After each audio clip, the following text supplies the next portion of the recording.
Good morning, everybody. It is Wednesday WhaleWatch time, bitches. Oh yeah.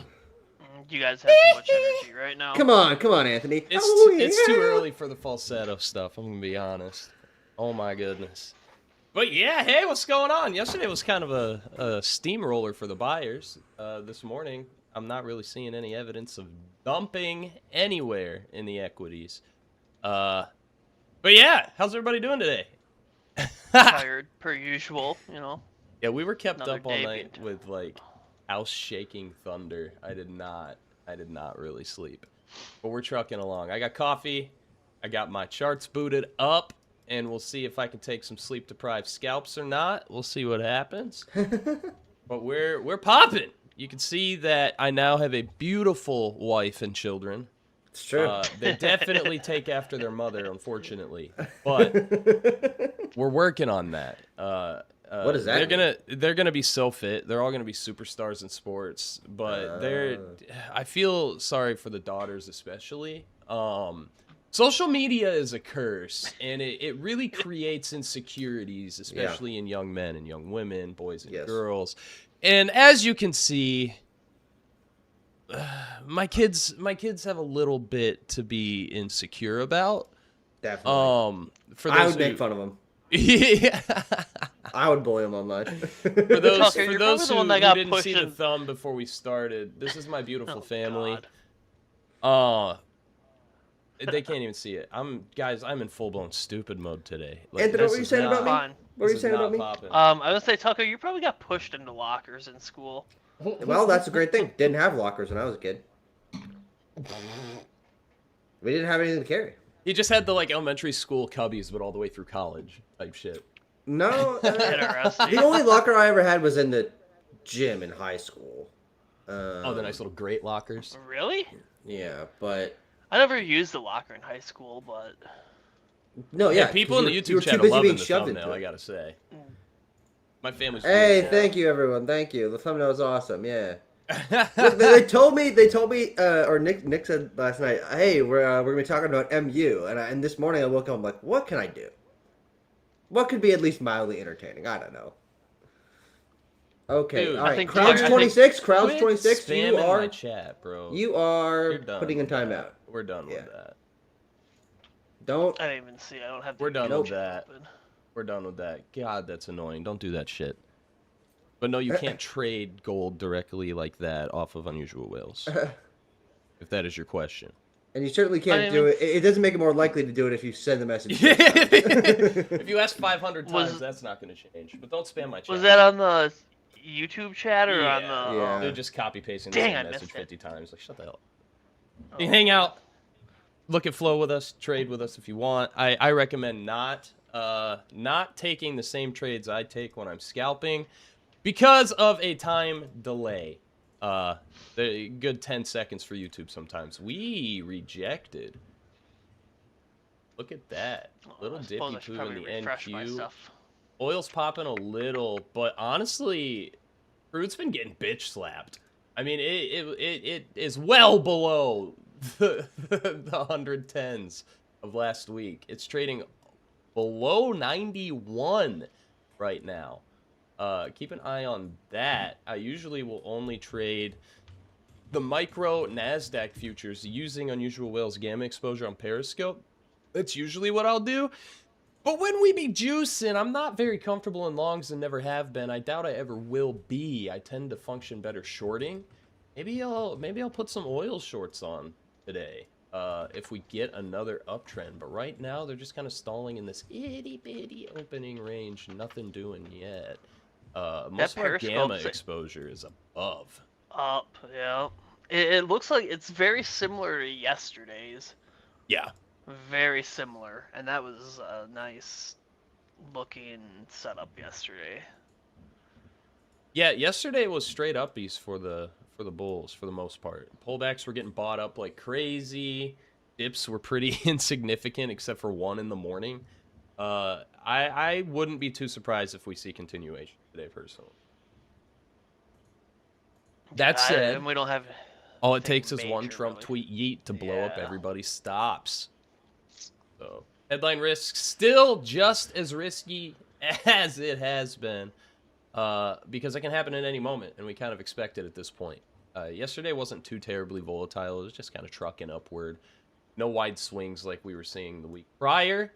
But, again, all it takes is one tweet with randomly capitalized words to send us in one direction or another violently.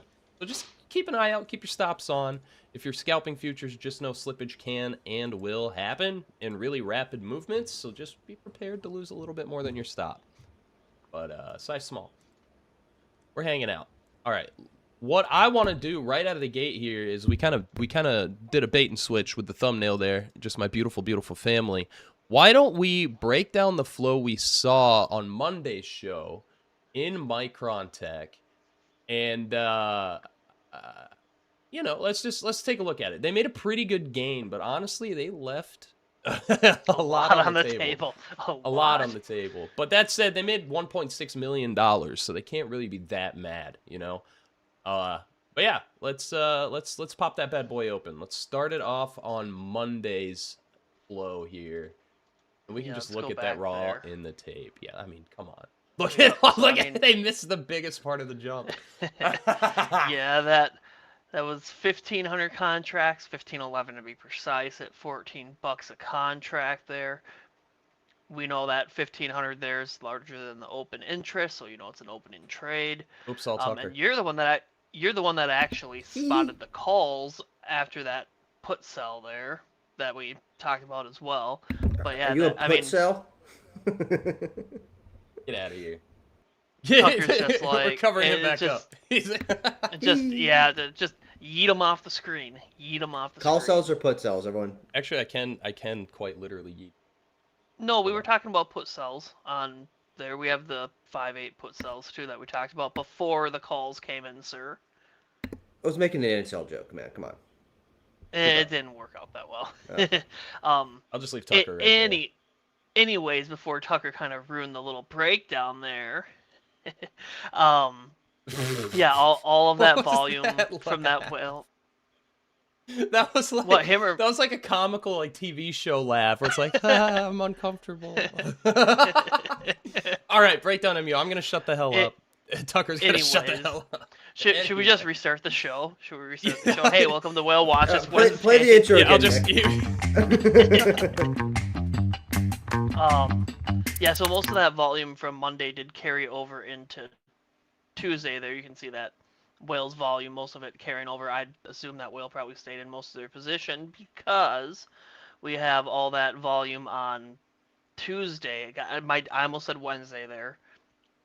On Tuesday there, and all of that volume traded yesterday. You don't see a big significant open interest increase, so most of that volume is actually passed off to somebody else. Now, if that whale would have closed out and nobody took those contracts from that whale, you would have saw that open interest decrease, and if they would have added to that position, you would have saw that open interest increase. But those contracts were passed off to somebody else, so somebody else is holding those, and that whale got out. What'd you say, Nick? Like 82% on those? Yeah, on the bigger part of that position that you're hovering.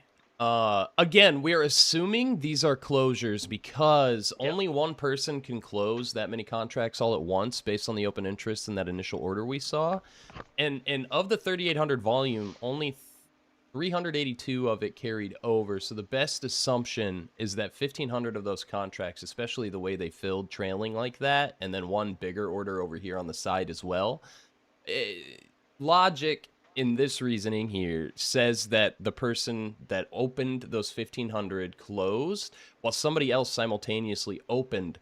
They handed them off, essentially, so they didn't come off of open interest. And that was kind of a point of contention that I had with somebody who had an issue with my Dow write-up.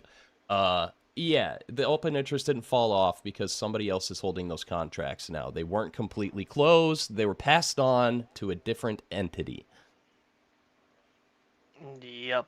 But yeah, that biggest exit of theirs, they snagged a good 80%-ish on those bad boys. That second person, whoever owned those contracts after the first whale sold them, got a nice run up, though. I think they had a max return. It was like 150%. Your high on the day was 44.65. So, I mean, that whale did miss out on a significant chunk, but still, like, 80% for that 2.1 million trade. I mean, that is a significant return on those in a day. I mean, I'll take that. I'll take that. And Yeah, on like, a I mean, and $2.1 that's million entry, bro. That's, again, we well, clocked it at 1.6 million in profit, assuming they did indeed close, which I am assuming based on what I said with the volume and open interest relationship there. But if they had held all the way, they would have made 219%, which would have been oh my goodness. Very nice Who's move. mad about a good 4 milli on a fucking Monday? Yeah, that's just an insane move on those. But I mean, that kind of just goes to show you too that the whales are people, and they're not gonna always exit at the top and all that. I mean, an 80% return is a very significant. And even when you think about it, generally It's, speaking, in the world of trading, 80% could very well be considered an outlier. Yep. Now you do see plenty of Furus pumping up 50,000%. Like, okay, bro. Okay. Yeah. Okay. Yeah, I get it. Yeah. And, it should happen that's sometimes. Like we've seen Jay-Z hit random shit right on the show. Like, it happens. But just know those 1,000% gainers you see all over Twitter, it's not real as far as consistency goes, generally speaking. Yes. I'm sure there's people out there who hit it like that. It's not most.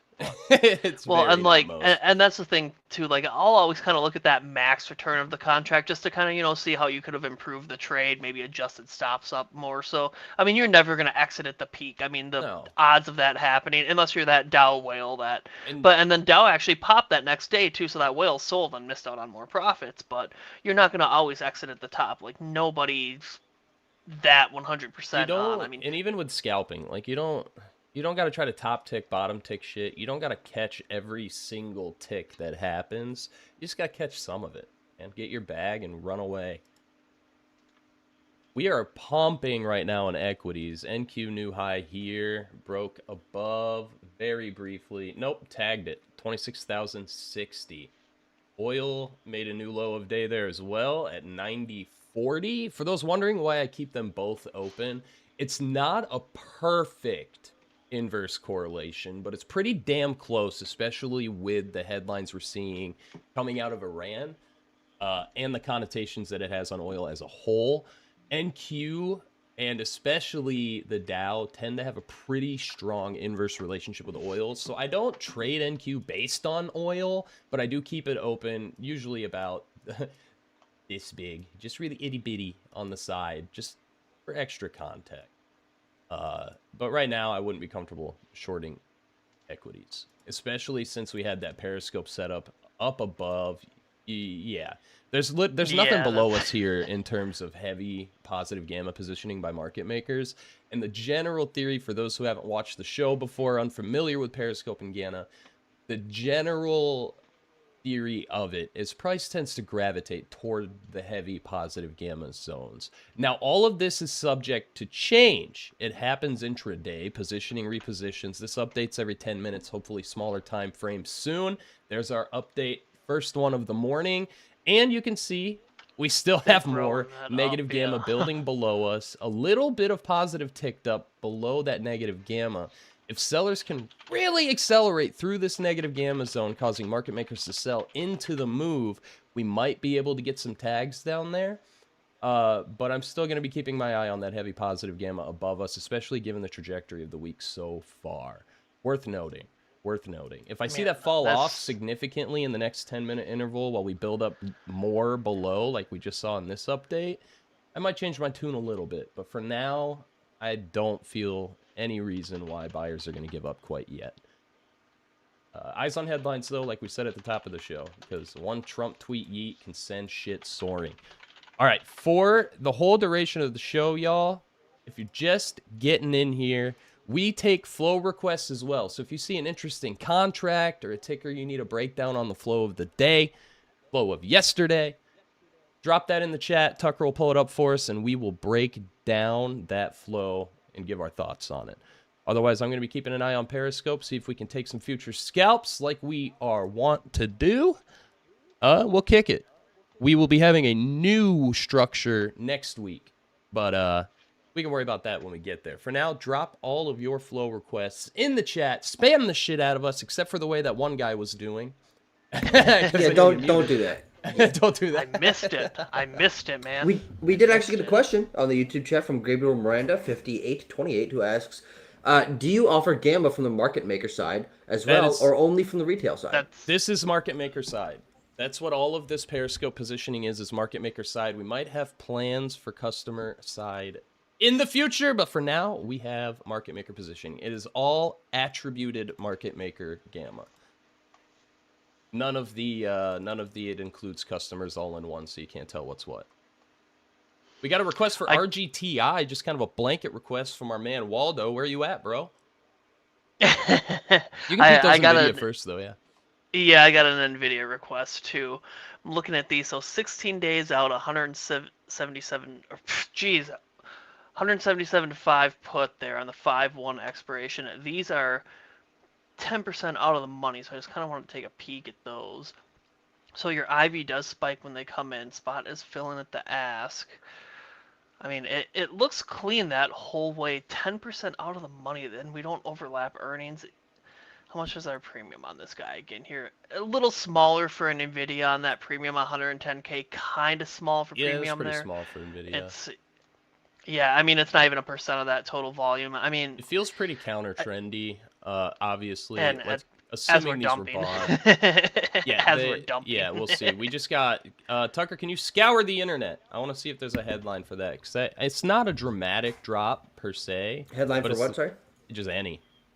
Oh, Any. if there's headlines. I don't. Okay.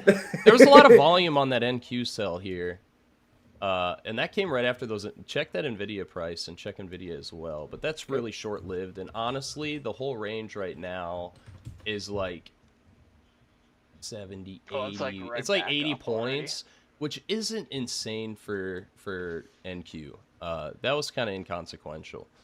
I'm not sold on a full reversal yet. But what are we looking at with NVIDIA? It's off of highs. I mean, yeah. I mean, it's it's a cheaper piece of flow there. I mean, something I just don't like the lower premium on it. I mean, I'd probably lean there buying them just kind of based off of how it looked when it came in. I mean, your IV spike stayed up, spot fill up the ask that entire time. I mean, it looked pretty good. Do we have anything else on NVIDIA coming in that We do might have a kinda... little bit more gamma building below us, though. That said, up above has not fallen off at all. We did just barely tap above the only positive gamma that's kind of built up. Basically right here at 69.65 on SPX, they just kind of barely got there. If I wasn't such a coward, I would almost long this with a stop below that low of day. But I'm going to sit on my hands for a minute. This negative I'm not gamma, seeing any NVIDIA news. Yeah. Oh, it would have been like just there's overall markets. news. Yeah. Ceasefire talks stalled despite push to extend. Shocker. So that's here. But as you can see, negative gamma between these two zones is building. When this happens, I tend to keep an eye out for ranging. When we have heavy positive gamma above and below with negative in between, I start looking for ping-ponging within that range.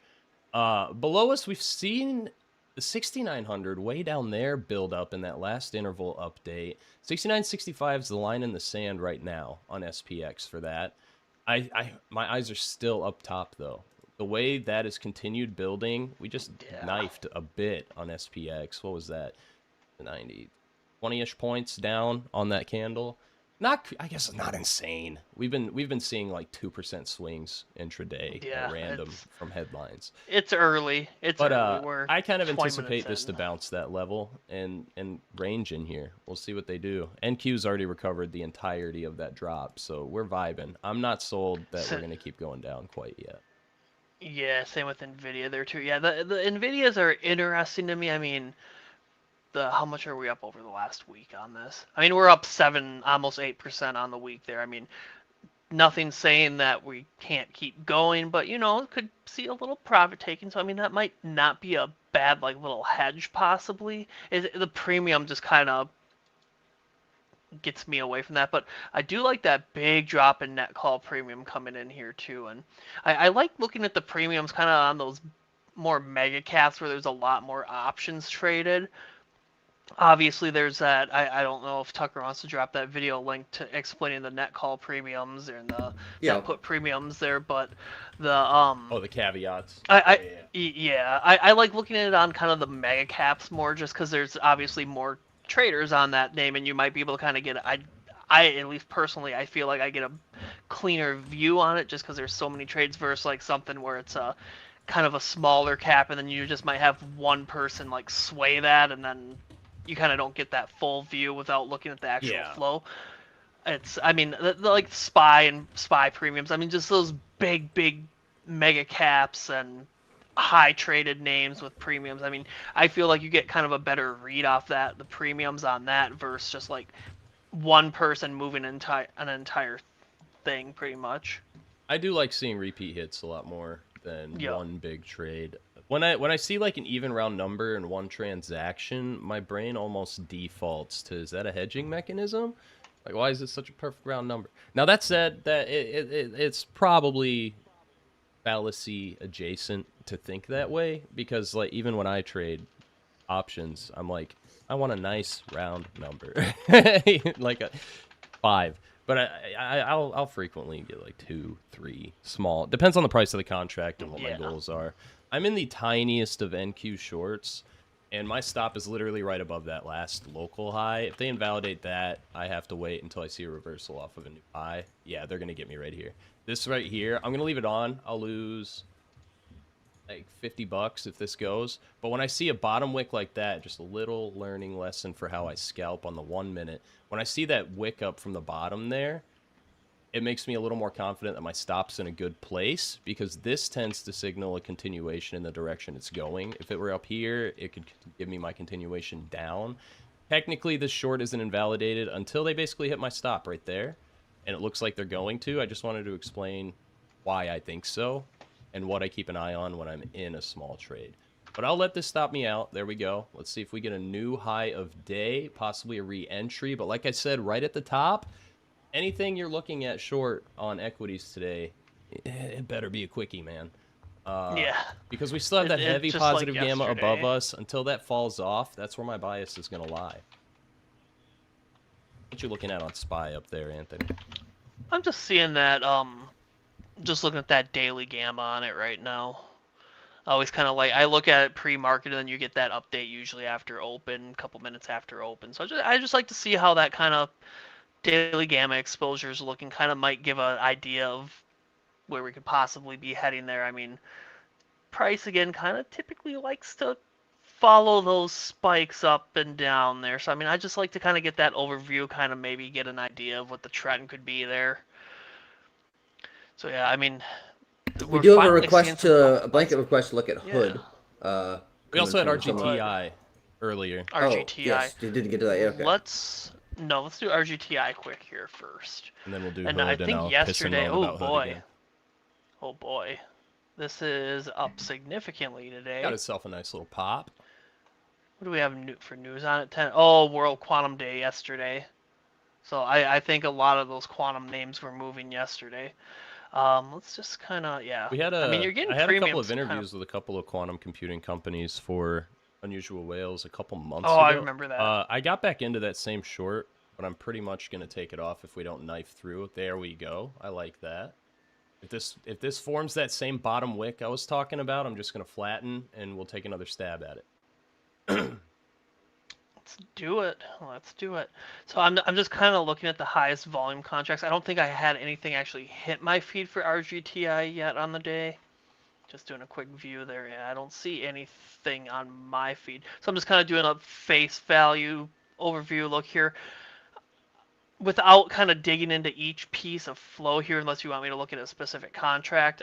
I'm going to lean this as pretty bullish here. I mean, everything is calls here, and your ask side on those is pretty high here.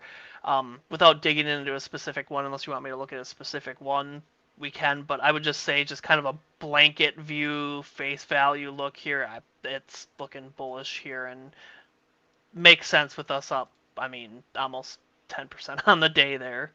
So I'd say you're kind of short-term bullish here, at least your flow right now. Tucker, what was the other one? Hood. Hood.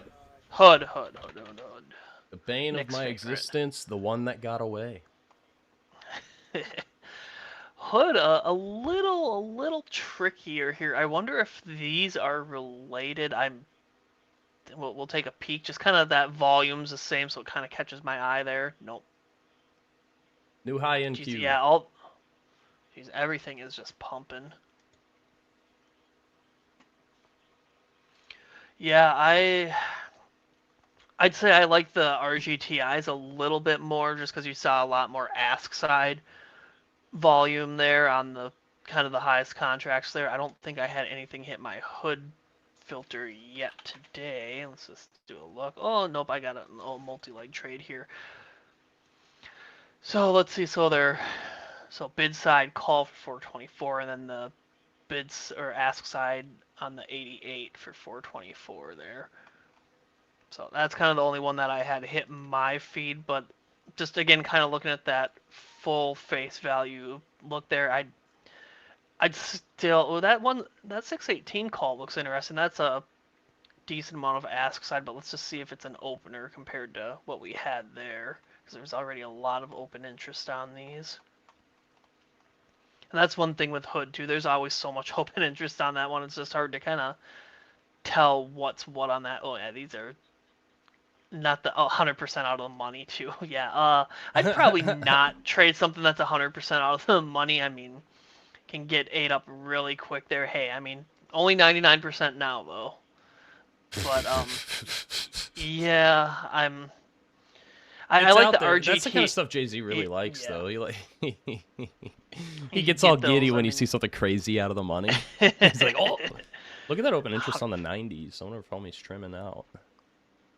Yeah, that's what I was kind of thinking there. I mean, there's just so much open interest on Hood there, and I mean, it doesn't fully look like it. I mean, hard to kind of tell. Let's just go back another big chunk. Yeah, I mean, today's, but it's hard to tell too, just because you have so many different volume spikes in there too. It's not like when you kind of expand it to that long day, it looks like it's one big candle on the day when truly it's not there. So I mean, I could see some profit taking possibly. Let's just move this to the 3-day Or it could view. be an entirely new position, man. Yeah, you never know. I mean, 6% out of the money. Yeah, and if you look at the 14th as well, just a lot of handoff going on with that volume. Yeah. Or a lot of intraday. Hard to kind of pick out a specific contract holder. How about these 618-170 calls though? These could be interesting. They have these are those stupid 100% out of the money ones. Let's just see. Yeah, I mean it's hard to tell. Like you just see all that volume. It's just so muddy where you can't specifically pick out a singular trader in there. But yeah, I'd say, I mean, I'm not seeing a lot of put activity there right now. I mean, calls are slightly kind of dropping a little bit. Kind of makes sense seeing some bid side action coming in here. Probably some profit taking. I like the RGTIs a little bit better. Let me just go back to that one more time. I mean, your put premiums are just dropping hard there. Let's see if these two are related, because these weren't in here when we just were looking at RGTI. And look at that, they are related. They are related. Let's see what they show though. Oh, so it's a multi-leg involving shares here. So I would assume maybe these are a possible hedge there. I mean, we don't know for sure because it doesn't really tell you what the shares are. You can't get that info unless you're that actual trader. But I would just kind of speculate based on what I'm seeing overall here for the most part that these are probably hedges. These are probably hedges. I mean, they are kind of far out though, so I mean, hard to fully know, but just I would still probably be sticking to that kind of bullish thesis on here. I mean, you're seeing more of that ask side, and it changed very quickly here. I mean, when we just looked at it a couple minutes ago, it was like 80% ask side for most of all the highest volume chains. So it changes quickly. So just kind of keep an eye on that. but I do like that call premium continuing to climb. How's this look the last couple to? Ooh, I mean, and then and I like looking at that kind of 14-day view too. I mean, you just kind of, it's like, I mean, you look at the 1-day view, you're like, holy crap, look at all that call premium, look at all that put premium dropping. But just, I kind of like to see it all and see how the kind of just 14 days. I pop between that and 30, but 14 days I think gives you a pretty good eye on how the premiums are. I mean, like, you look at today's now, when you looked at it on the single day view, it looked massive. Now when you look at it in 14 days, it's I mean, it's up a little bit, but it's not like significant like back here on April 2nd. Obviously, it's still early in the session and we could end up being up significantly, but just I like combining multiple data points within the different dashboards in here. Hey, that gamma's falling off up top there a little bit. Yeah, it is. Nice little update there. We've got a couple questions and a flow request here in the chat. CGC 4200 asks, Periscope has green gamma above and below, closer to the green below. Do you expect a rapid move up through the red or a slow drawdown towards the closer green? Usually I tend to see it gravitate toward the larger positioning, but like I said, when we have a wide, well, I guess you might not have been here when I said it. When we have a really wide range like that, you see down at the 6950, pretty built up now from the morning. I was looking at your screen. Oh, let me go back. Sorry. No, you're good. We had that 6950 build up again, and we also had the 6965 build up again, which is where we tested before this bounce. When we have a wide range like this, like I said at the open, tend to expect a little bit of ranging before the position's fully picked. And even then, sometimes it never picks a full direction. You just got to take what you see. Both directions, scalpers tend to thrive in this type of positioning. I still have a little bit of an uppies bias, but the way this is building up below us at 6950, 6965 that we already tested is building up more. Way down at 6900 is growing. This is kind of a 50-50 zone. I still have a little bit of a long bias just because of how the trajectory's been all week, with dips getting bought right back up. But, keep an eye on these inflection points. We'll get another update here shortly. All right, there, it literally happened as I said it. That 70.25 fell off again, and once again 69.50 and 65 grew. So we're going to be kind of ranging this area to see which way they can break down. Because if it breaks down, there's not a ton of positive gamma here to act as support down to 6900. But 69.50 right now, if we don't see any dramatic changes, would kind of be my floor, until we see more build up or some of these in between going negative, forming yet another range. But generally, you want to see acceleration in the direction it's moving within this red. But when we have this gamma range here, it's hard to tell which way they're going to pick. Yeah, and kind of keeping an eye on market tide in your premiums helps too. I mean, hard to say. I mean, call premiums are kind of dropping a little bit. Put premiums are coming up on the SPY premiums, and your market tide is... it's conflicted right now. I'd say it's still more bullish because you have a lot of that good volume coming in still, and your call premiums are up, but your put premiums are up there. It's kind of a flat reading. I'd say flat to bullish reading still right now. Again, this will change second to second there as premiums continue to come in the market there. Right now, price action's still bullish as well. Looking at NQ, every tiny dip gets bought up. They haven't even swooped down into the moving averages whatsoever. Oil is rejecting. That inverse relationship is currently playing out. I'm sitting on my hands for now. We'll see. But right now, I think buyers are still a little in control. We're not up crazy today. We're up like 0.3% on the NASDAQ. So it's, nothing insane going on.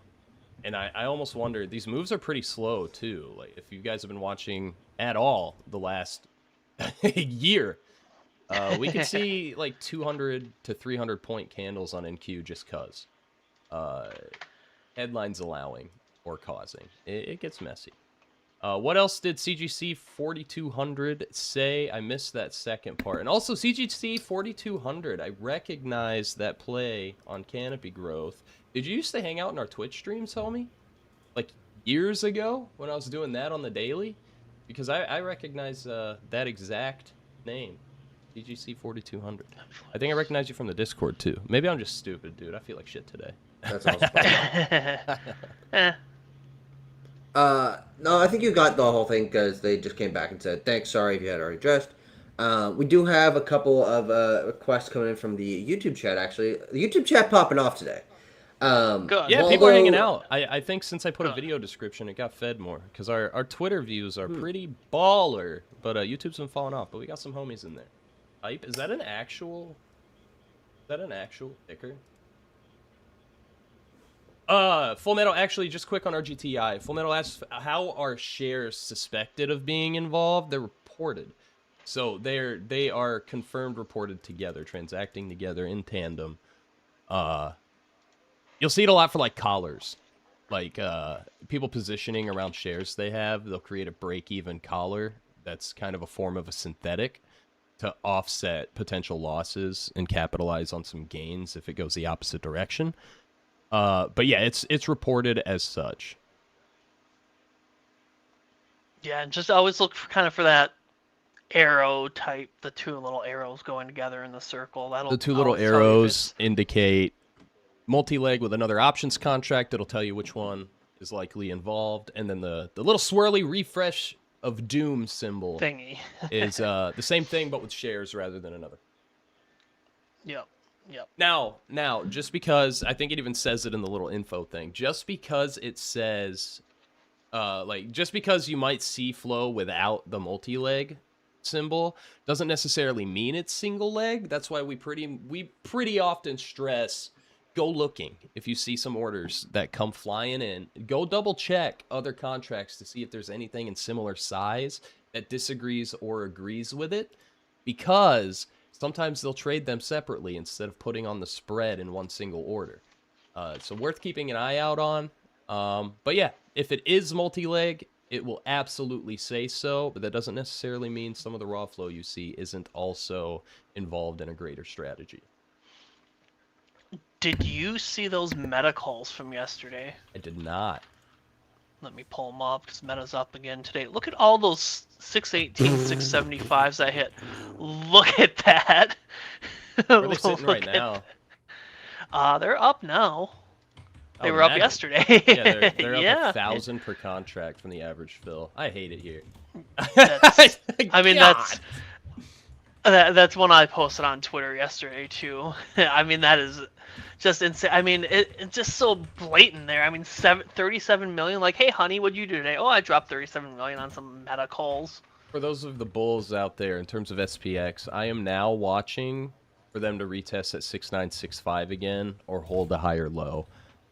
I would love them to test 6965. If they get way down there and hold it as resistance, you boys putting shorts on. But right now, we got like a tiny stair stepping going on with SPX. Stair step 1 out the open, stair step 2 on the 6980 range rejection.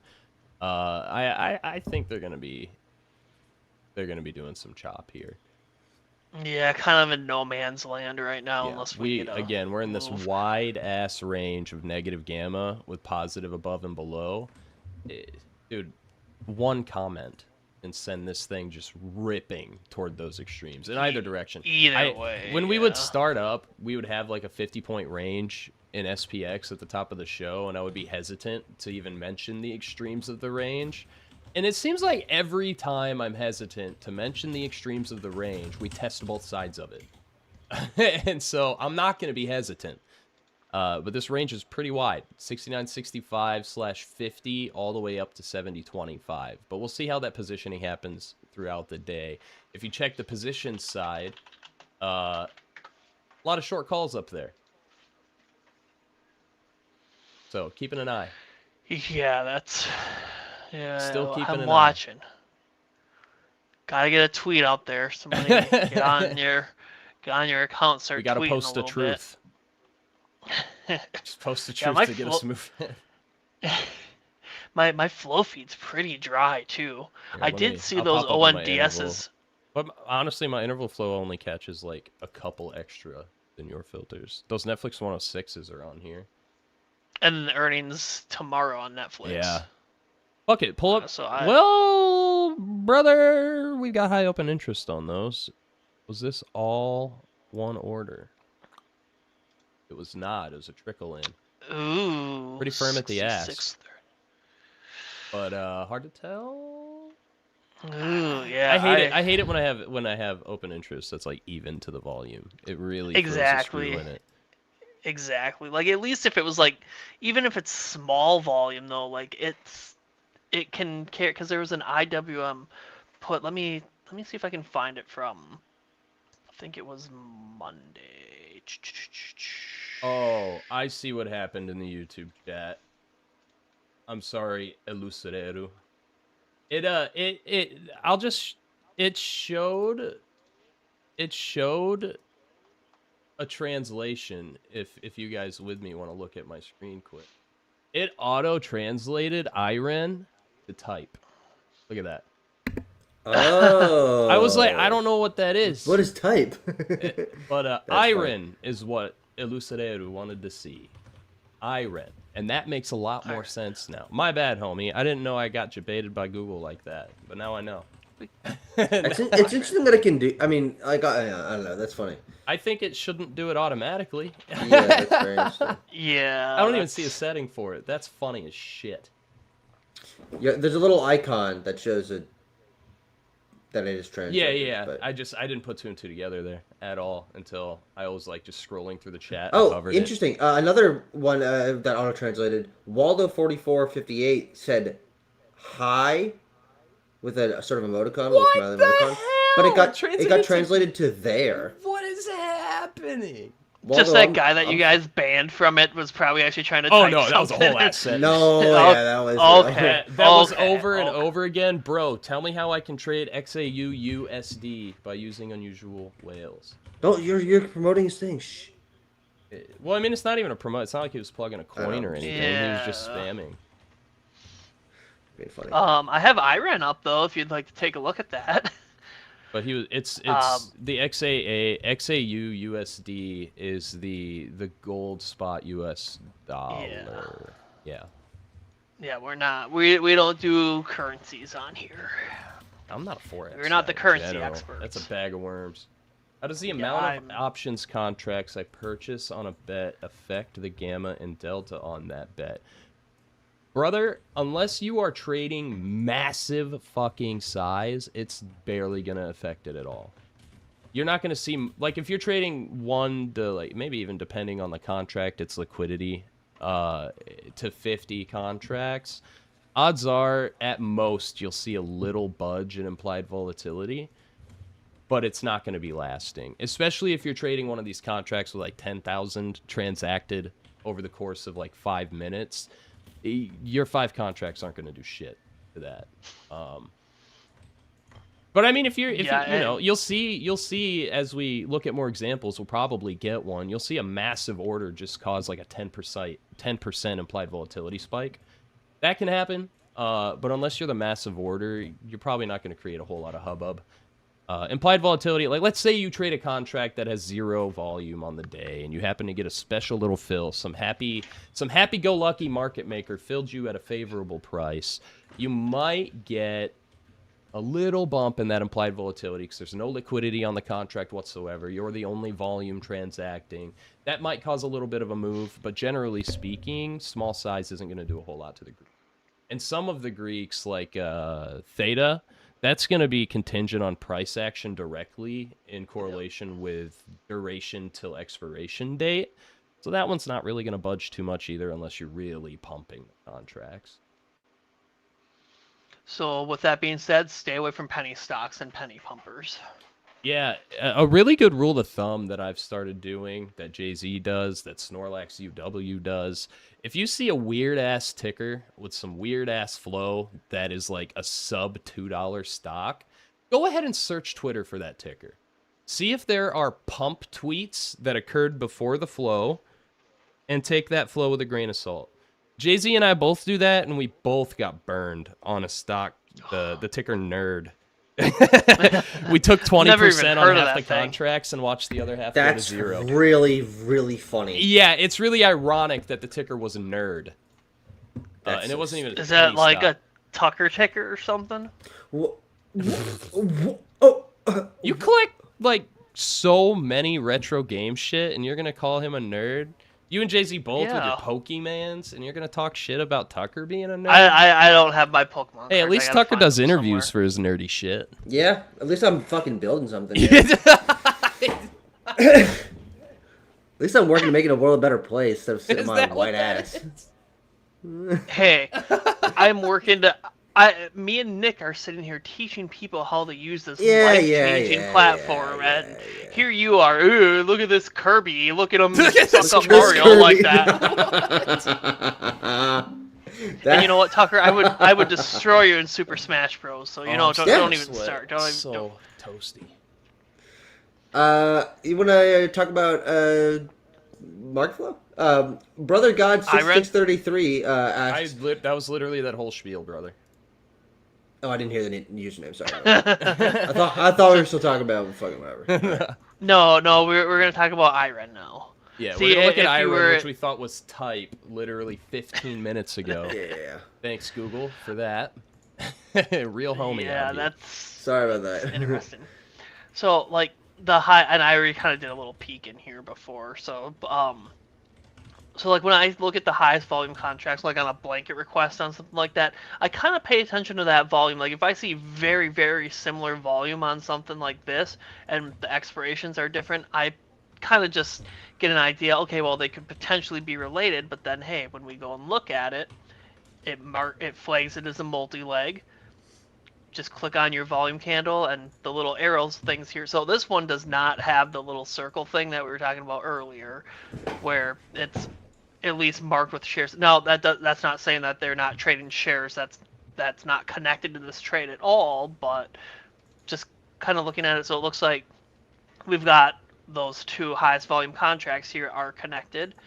So that 618.75 call, the 515.65 call. It's a big multi-leg trade there. I'm not a multi-leg trader, so Nick, if you would like to do the multi-leg stuff, feel free to. But I'm at least with you, dude. it's Scroll on up. Go back up to the top. Look at that open interest. Both of these could potentially be positional closures. Yep. So what I would do is go back in time, see where they opened, and see if that was also a roll. It could very well be a roll. Now, could it be a new position? Sure. But I don't have any guarantee of that because both of the contracts in that multi-leg spread, both of them have open interest high enough that every single contract that transacted in that flurry of orders could be a positional closure for both contracts. When I see that, I try not to speculate too hard, and I tend to move on. Especially if I see it rolling over and over and over the course of several months. Yeah, look at this one too. It's a lot of contracts kind of changing hands. I'm just going to go to kind of the bigger volume days. I mean, you have 657 there, no change. You got another 549 there, a drop in open interest, and you're just seeing a lot of contracts changing hands and not big changes in that open interest. There's some larger size days in New here highs as well. and Q. There we go. I'm short oil. 15 like we have 1500 here on 3.5. Again, not a significant open interest change. I mean, there's just too many contracts changing hands to even kind of get a clearer view there. So good call out on that open interest. Usually when I see it's multi-leg, I honestly don't even go into it anymore. I could care less about multi-leg trades. But yeah, Dan is your multi-leg trader. Not me. Snore's really good at finding multi-legs too. I'm just Dan and Nate are both really good at diagonals and calendars. Yep. Yeah, I am not. Real quick on this oil short, I really want this to break down this range here. First target would be 90.62 for a bounce. I would love to make a new low of day on oil here as NQ makes its new highs. But I've never traded oil before, so I'll probably keep my stops good and tight. Yeah, I've never done it. NQ, I've traded the YM, ES obviously, but I kind of live in NASDAQ land. But really, hey, the pattern's there. Energy's fun to trade. If you like volatility, energy's fun to trade. Man, the people that were scalping gold during all the pumping and the like 10% ranges out of nowhere, dude, those guys got more balls than me. All right, I'm gonna take a really small stop out on this and look for a re-entry. I don't like that bounce. Here's the bounce. I move my stop closer. I do not like this bounce because it didn't set a new low relative to that last one, and it certainly didn't set a new low of day there, so I basically needed to reject right here, right now to be comfortable. That's all there is to that.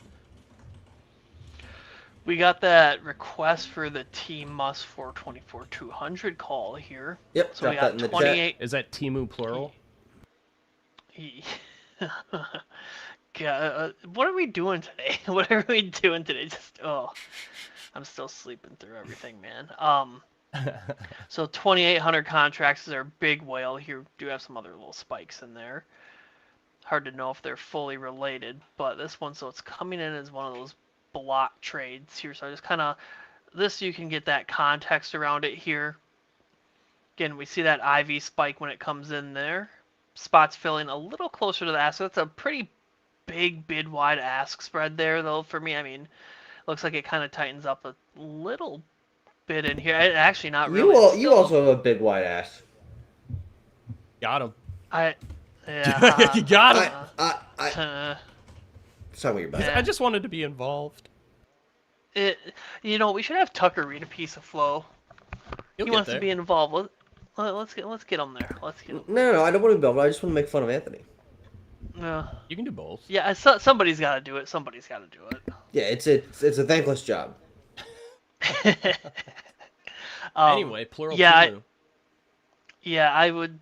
God, if I could go the one show without laughing at something, man, that'd be a. That'd be a boring ass show, is I think what you're gonna say. Yeah. I would lean at least that big chunk of flow here. Obviously, it's an opener. You know it's that you got the little bag thingy there. So when it comes in as a block trade like that, again, I like to kind of make sure there's context before and after, just to kind of see how it looks. We're filling at more on the ask side here. Again, I really love that fill versus spread that they added in a couple weeks ago. I mean, like, this is a good one. Like, I mean, this is an easier one to kind of do the math on. But, like, if you get, like, a weird, like, 35 and, like, 70 there, you just can kind of see how that visually is filling compared to that price there if you don't want to sit and do math.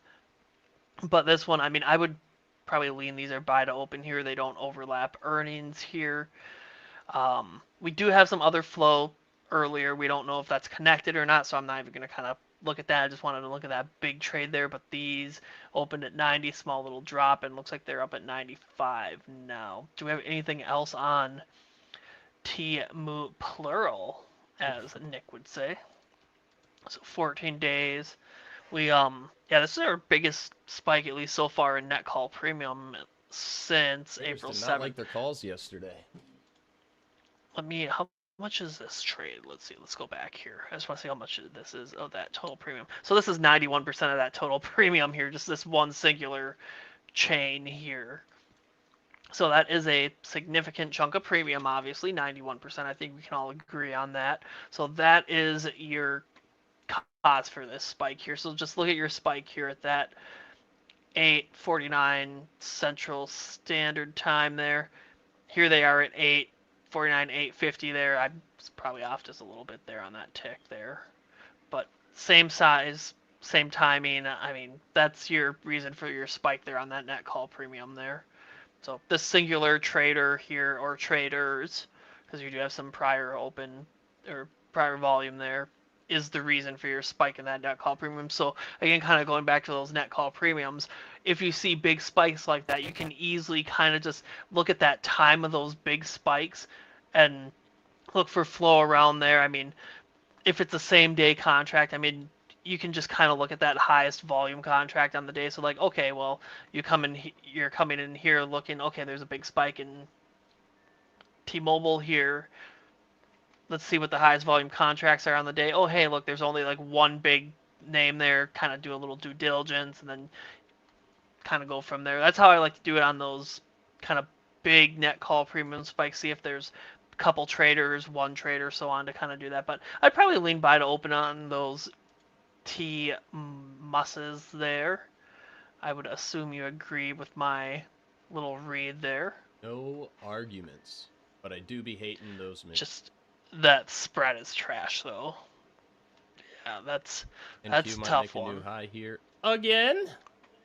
I'm just sitting on So my we hands, are going man. up.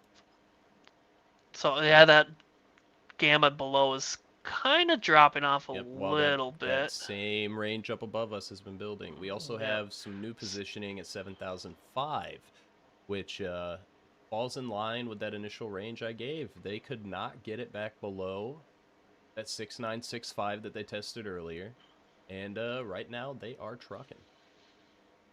Yeah, we are pop. I mean, that was our initial read. We were reading up there. I mean, you did have that small little drop there and had some of that gamma build down there. So obviously, Periscope is it's changing. You get the update every 10 minutes, but there's changes within that 10 minutes that you don't see until you get that update. Hopefully shorter But in yeah, the I mean, near future. I am begging. oh god, That shit's expensive. that's yeah. Oh, Yes, oh, it is. oh, there we go. Oh, we are There we go. popping there. Damn, son. I should have put that oil short back on. Look at him go. Man, I mean, it's like yesterday's read. I mean, yesterday. Let me just pop back to yesterday's Periscope and go back to the beginning of the day. Yeah, that's Well, a good not time idea. frame. Usually I yesterday's always do tightened the up day real on. good. Usually I always accidentally, like, when I try to go back time frames, Yeah, I I'll always hit go the back day the day, and then I'll feel stupid. and then I'll be like, and then what when the I try hell to do the day, I happened? do the time frame. Then I do the day and I do the stupid time frame. Okay, let's see. Let's go back to like early in the day. Damn, yesterday. oil Like, blew it out was that low I was targeting. Not the low of day, just that local low. They blew right through it. That's a bummer. Right to my target. Oh well, hey, can't catch them all, y'all. Let's just see. So And yesterday, I did a stop out in little. profit, so whatever. Damn Hey, yeah, take it. Just real quick, look at the volume on that oil cell. Jeez. Right there. That's a lot of volume relative to the rest of the day. They didn't like whatever the hell happened there. Still not insane though. Nothing insane. The volatility is not quite as volatile today. But go ahead. I'll shut up. So let's go back to yesterday. No, you're good. You are good. So like yesterday's here. I mean. Oh no, you are. No. Wait, yeah, yesterday's. Yeah, okay. Yep, yesterday's. So, like you can see how that setup is very similar to today. A lot of that call premium was, or not call premium. Jeez, dude. A lot of that positive gamma was up yesterday, and this is where we opened down here yesterday. So we're way down here in that negative gamma. Again, there's not a lot of positioning below us. I mean, it was a very clean one, and you just see how it's growing every 10 minutes there. I mean, that's a good building example that right up, there of what I was talking about earlier with that 6965 level for like real shorting to happen. It had to turn into resistance. This positive gamma zone yesterday morning, once they conquered it in the morning there, that first level at 6935, it instantly turned into support. If you hover that 6935 up high, just the first green bar there. There we go. Oh, no, one more. Okay, Yep. there we go. Yep. See that? Once they conquered it, tested it from above twice, off to the fucking races. And then if you go up to the next one, they did the same thing at 6950. Held it as support twice, and then off to the fucking races.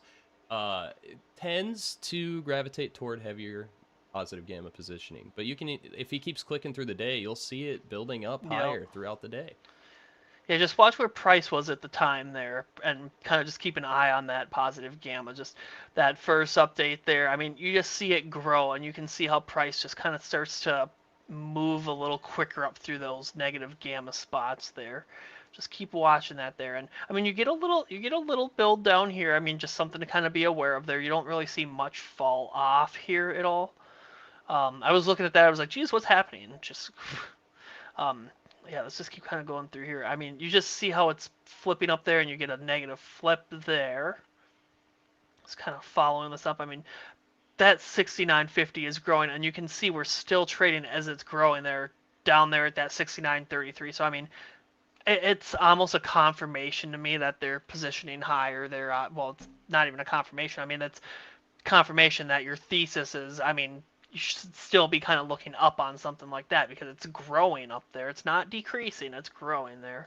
And just keep kind of watching it there. So it's starting to kind of drop off a little bit. Could be some profit taking there. But you just see how strong that level stays for most of the day there. And you don't see much change in there. Again, that 69.50, just a big, heavy positive gamma there. Think of it as a magnet there, possibly. I mean, potentially. I mean, it tends to gravitate towards it. Doesn't always necessarily 100% mean it's going to happen every time, but I just think of it as a magnet. Think of the red bars as like, I don't know, the gravity field. The more red bars, the heavier the pull. I don't know, but however you want to do your analogy there.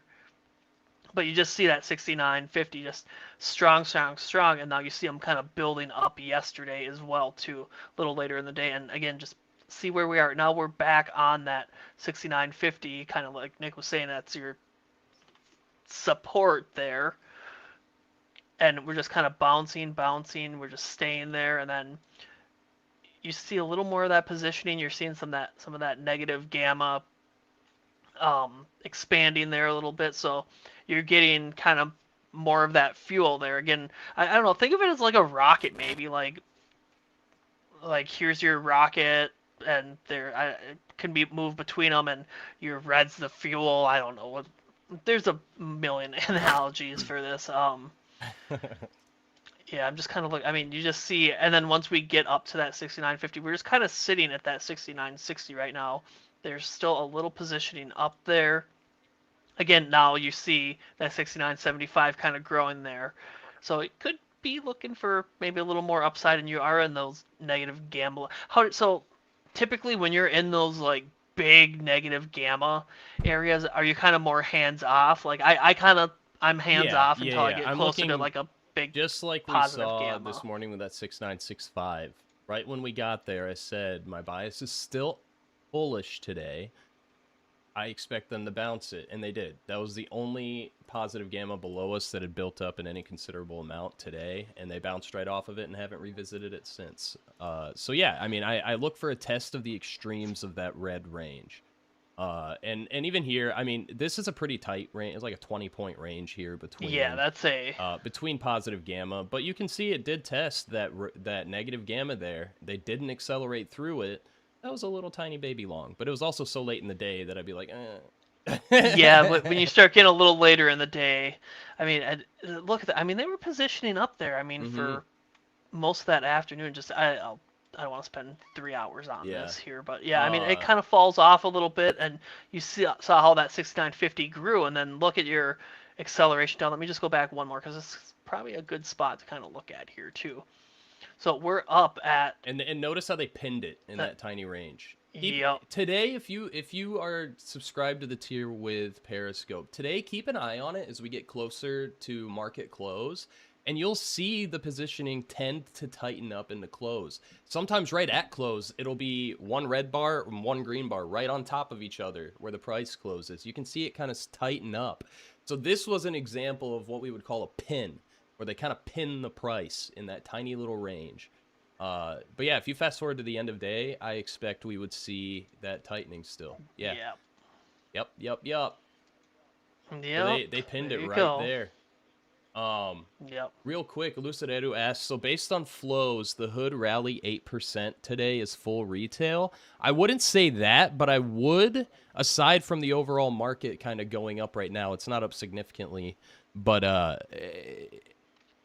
I wouldn't say retail itself's buying is the core reason it's rallying, but something related to retail likely is that SEC news about gutting the $25,000 pattern day trader rule, where you need to have 25 grand balance in your broker in order to day trade without pattern day trader rules, like 3 transactions in a 5 trading day week, 3 intraday transactions, that is. That heavily benefits retail, because I'm of the mind that rule existed to keep retail out in the first place. But I think I read a follow-up on that it might not be fully implemented until like 2028 to get everybody up to speed with it. But the SEC is getting rid of one of the most dog shit rules relative to retail trading. So the reason is retail related. I don't know that I would go as far as to say retail buying Hood shares is what's driving it, but that news certainly had an impact. Yeah, retail traders usually aren't gonna. I mean, there's obviously, if everybody's buying calls and no market makers are selling or anything, but it's market makers that move the names more so. Especially, I mean, Hood is a what? Let's just, Institutions, yeah, the like. But I mean, yeah, yeah, retail's definitely buying it, but I wouldn't accredit it to like a lot of GameStop's initial pop back in the day was retail driven, but anybody who thinks retail's the core reason that GameStop squeezed the way it squoze, you're wrong, frankly. That turned into very quickly fund on fund violence where they were fleecing the shit out of each other. The first pop, very retail oriented. All of the squeezes that were subsequent, that is funds blowing each other the fuck up. And I mean, there's even speculation that that DAO flow we saw was basically fund on fund violence. The guy that had a problem with my DAO write up mentioned that, and he's not wrong that that's possible and even likely, but that doesn't change the nature of the flow at all. No.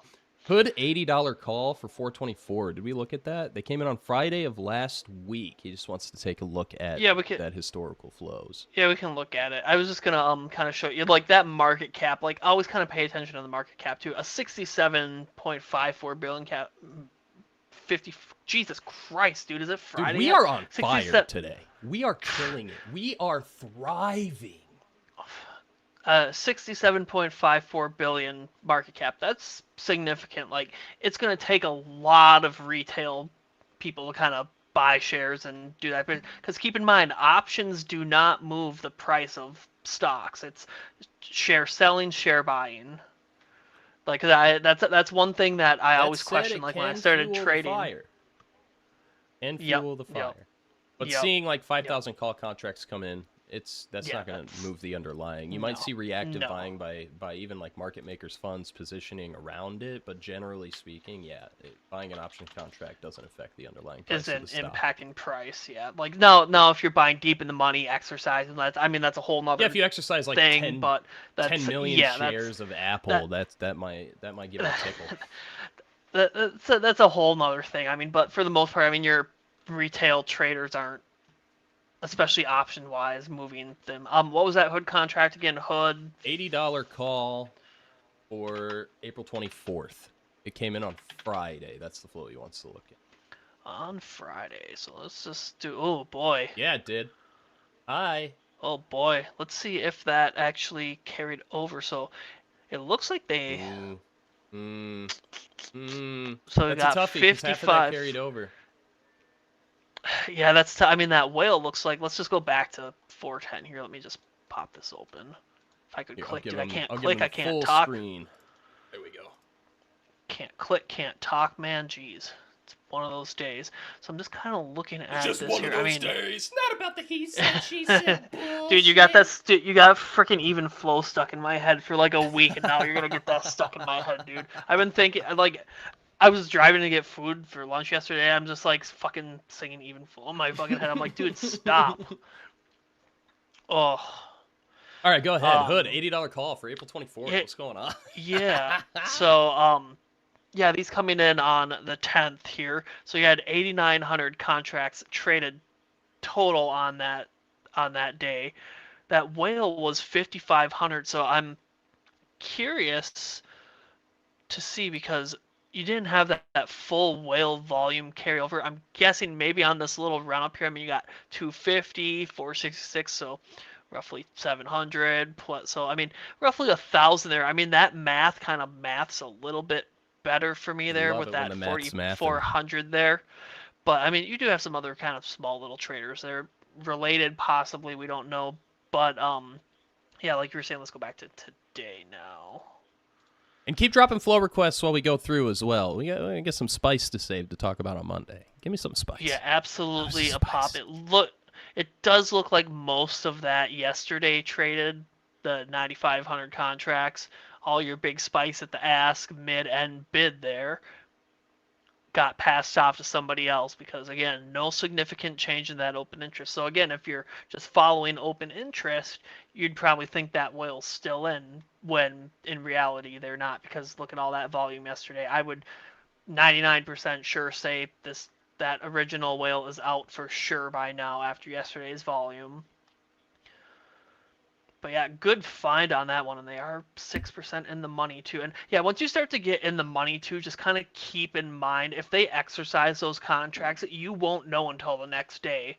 So just that's kind of why I avoid like deep in the money contracts. If they exercise, you won't know until that open interest updates, because there is nothing on here that's going to show you that they're exercised.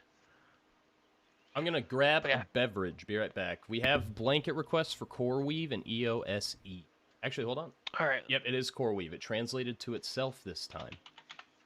Okay, let's do core. I'll be right back. That's funny. CoreWeave. That's insane. That's insane. CoreWeave today, so blanket request here. Pretty flat premiums today, just compared to the massive spikes in call premium there over the last 4 sessions. Flow today, put that 417 130 call. Let's see if we got anything in here. Yeah, it's just kind of a whole lot of nothing, and we got a lot of open interest on that. Yeah, I just don't know what's what on here in these contracts. How about the 417? So again, a lot of open interest on them, but we could take a peek at them. See how that flow looks today. Yeah, again, just kind of a lot of sporadic volume coming in here with a lot of open interest, and you just see a lot of contracts changing hands here. The only really significant open interest kind of increase here came from that Friday's flow there with an add of 5,000 here on Monday. Let's just see how Friday's flow looked there. So even again Fridays, I mean this is just very, very messy. You can't really track up one singular whale on something like this. 19,000 contracts with only negative 500 carryover. Yeah, that shit's getting punted back and forth like crazy. Yeah, that was like the 130 that we looked at before you hopped onto. I mean, you look at it on the day. I mean, there's just so much sporadic volume, and just look at all the open interest. And I mean, look at all the contracts changing hands. You have 29,000 there traded on 410. Barely an open interest change there the next day. I mean, there's just so many contracts changing hands. You don't have a nice clean whale on something like that. Even, I mean, looking back 90 days, I mean, just there's just so much traded there. And I wonder if these were short there, because look at that 24,000 on 224 coming in, and then look at how that dropped, and then it looks like possible buyback there on the 10th, possibly. I mean, that is a very interesting there. 29,000. I mean, this is 24, so I mean you're off by about 5K, but that 410. I just want to see how that looks here. We have someone saying shop in the YouTube chat. Is that a ticker? It is. Yes, Okay. it is. Well, yes, it is. What was the one after core? So yeah, CoreWeave. I'm not really seeing EOSE. too much of this. Then we got a little bit of shopping. EOSE. A little shopping. Energy. Ooh, up big today, 15%. Well, to be fair, on a $7 stock, that's still like cents. Yeah, that's, I mean, a buck. Yeah. So first off, I'm not a huge fan of trading names under $10. Just, I mean, because of that. I mean, this thing drops 10 cents from here, you're gonna lose 4 or 5% on the name. I just kind of like we were talking about before. I kind of prefer shares almost on something like this, just especially on more like the pennier stocks. There again, I'm not a penny stock trader. These low names, it's just there's usually low liquidity with those two, but let's just depending on the context, I don't really get uncomfortable until it's like a sub $5 stock, and when I see $1 stuff, I'm like, what are we doing here? You're gonna spend $10 for one contract? Just buy 10 shares, and then shit, you don't have to worry about them expiring. Yeah, you're not risking a go to zero with penny stocks if you just do share. If you like the flow on a penny stock, just do fucking shares. $2 puts though. Oh, look at that open interest. Gross. Yeah, there's a lot of open interest on all of these already. And I'm just not really seeing. Just do a quick volume over OI here to see if we got anything. So, the 7 call. So, I mean, again, a lot of kind of previous open interest. And, I mean, you just have, it's not one big candle. Now, if this was one big candle at 48.50, you could identify it as an opening trade. But there's just so many little spikes in here where it's hard to tell. I mean, let's just go back 90 just to Well, check. if they're long, I hope that's a closeout. Yeah, yeah, that's. I mean, and it's so hard too on something that's up 15% too, like to kind of look at that IV because IV is going to be very elevated on that on any calls. Very long dated calls here, the 11:20, 12 call here. So this, oh, I was going to say it looks like a good opener, but nope. Again, I mean, just look at all those contracts changing hands in here. What's that? 93. So we'll say 100, 200, 250, 200 there, and then 504 there. I mean, is it related? Do we know? It's so hard to tell until you get that open interest update. I mean, I would probably assume maybe this candle might carry over. Again, that's just me speculating there, just kind of basing it off the other sizes here, but one that you'd have to definitely check that open interest on there. And I mean, 64% out of the money, 78% multi-leg. That's pretty high. Let's just see if we can find the multi-leg in it. Oh, I didn't have to even do that right here. So it looks like they're rolling those out here, though. Nick, what do you say there? Looks like they're closing that 5-1 and they're rolling them out to 11:20. The two orders of volume there add up pretty damn close to that open interest. Brand new position guaranteed on the 12s because there's no open interest, so none of those contracts can be closures because there are none. Yeah, this looks like a roll to me. See, the rolls I can pick out. No, that doesn't guarantee that it is, but it looks like one to me. Yeah, the rolls I can usually pick out, again, and just because they're rolling them doesn't always mean that they're gonna continue. I mean, there's contracts I've seen plenty of times, and I know Snorlax posts them all the time too, where they're rolling them and they just keep rolling them, and the whale just never really sees profits. You just don't know fully. That's why I like to kind of stay away from multi-leg trades. There's just too many moving parts in it. Flow's already kind of, I don't want to say difficult to read, but you're already speculating on what somebody else is doing without even knowing what they're truly doing. You're just speculating flow there. So, I mean, when you add in multiple legs, it makes it a little trickier too. Now, again, that's not saying that you can't trade multi-legs and follow multi-legs, but I'm just not a fan of it personally. I like the single, and even like the single leg flow, like we were talking about earlier. Oh, it might not say it's multi-leg. Well, and it might not say it's multi-leg, but it can be multi-leg. I always go to those IWM examples, and I think I have another one too. It's a Ford example. Let me go check my highlights here. Why don't you do a Periscope update while I find that stupid highlight here? Periscope did the same good old-fashioned shit we've been talking about all morning. It did a nice little dippy poo to the top of that last range on SPX. Again, no acceleration through the negative gamma zone. They're still trucking up toward that first level at 7,000. We have some flippy poos. 6965 still growing. Way up at 7025, still growing. Now the trajectory once again is still to the upside. So I kind of want to see if they can get this bad boy to 7,000. See if we get a little stall out and pullback to ultimately target higher. We have a new update coming in about 4 minutes. I'll do another quick glance at it then. But this range has not changed. It's still 70.25 down to 69.65 with some diddling in the middle going on here. If you were long during this entire comeback, what I would say now is there's still no real reason to close it until this entire range invalidates for the most part. If you're in 0 days, I would have taken profit on that big jump.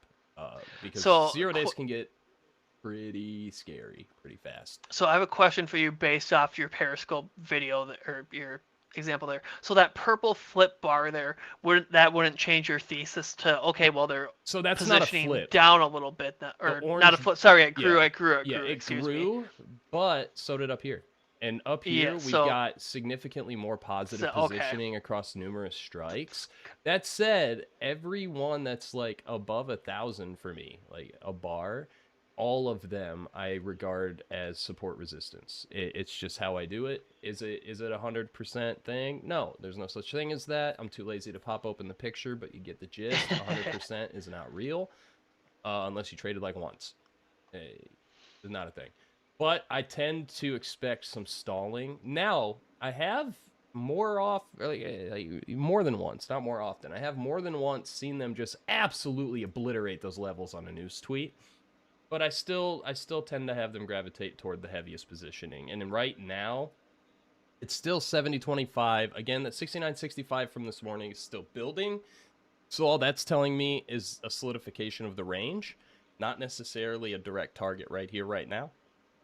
But there's nothing here.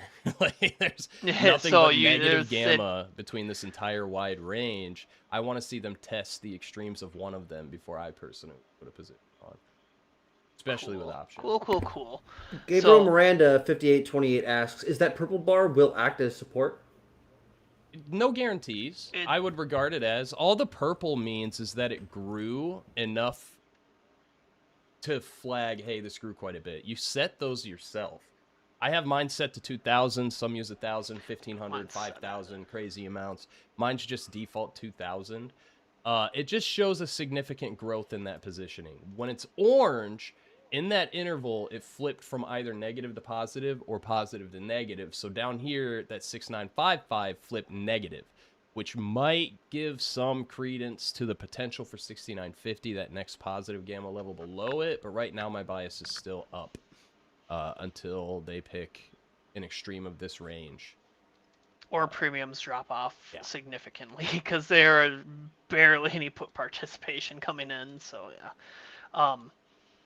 But no, Real- yeah, when you're so Real quick, go I ahead. just want to answer a YouTube question. Somebody asked if it was our boy Waldo. There he is.